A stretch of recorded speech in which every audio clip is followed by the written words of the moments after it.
بسم الله الرحمن الرحیم.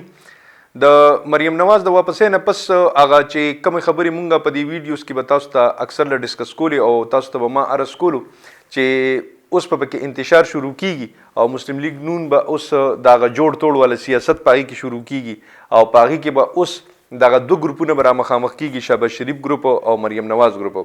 دغه آغاز تقریبا وشو او دغه آغاز د سنه وشو.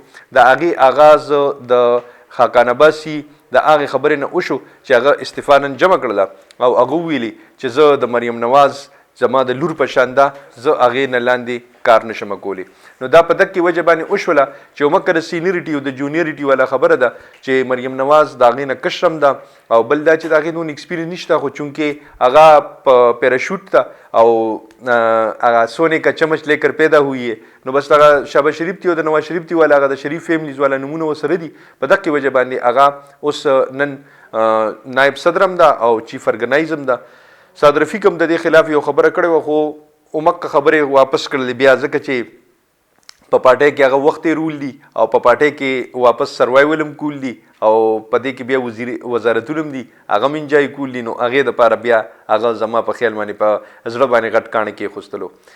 د دې سره سره د غلام علي صاحب د طرف نه چې کوم اوس دغه تلې ده مراسله تلې ده چیف الیکشن کمیشن ته د 16 اپریل د انتخاباتو، په هغې کې هغوی یو څو خبرې کړي دي. ما بیګانې ویډیو کې د هغې په باره کې تاسو ته عرض کړو چې هغوی ویلي وو چې په 16 اپریل باندې د الیکشن وشي. بیګانې ویډیو کې ما دا لینک تاسو ته جنګولی و چې غلام علي صاحب ویلي دي چې دا ډیټ په زه نه ورکوم، دا به بل څوک ورکوي دا الیکشن کمیشن او مونږ نشو ورکولی.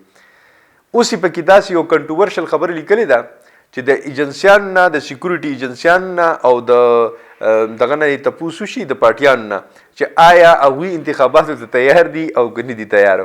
چې کله وي هغوی تیار وي نو هغې نه پس وي الیکشن وشي په خیبر پښتونخوا کې او وي د خیبر پښتونخوا مخدوش حالات دي په دې کې وي لکه دا الیکشن ممکن دی که نه دی. دا ټول سجیشن یې په دې خپل مراسله کې دی کې په دې خط کې لیکلي دي او د 16 اپریل والا سجیشن یې ورکړی دی.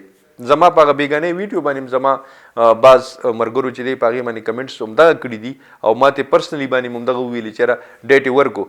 نو هغې ته ما دقه وویلي او تاسو ته هم دقه وایم چې ډیټ خو یې ورکو، خو د ډیټ سره سره یې ورسره دا نورې خبرې مې ورکړې. نو اوس په سیاسي پارټیانې د پی ټي آی نه علاوه نورې ټولې پارټیانې خو د انتخاباتو نه تښتي او سیکورټي ادارې خو به خامخا دا وایي چې مونږ الیکشن ته نه یو تیارو.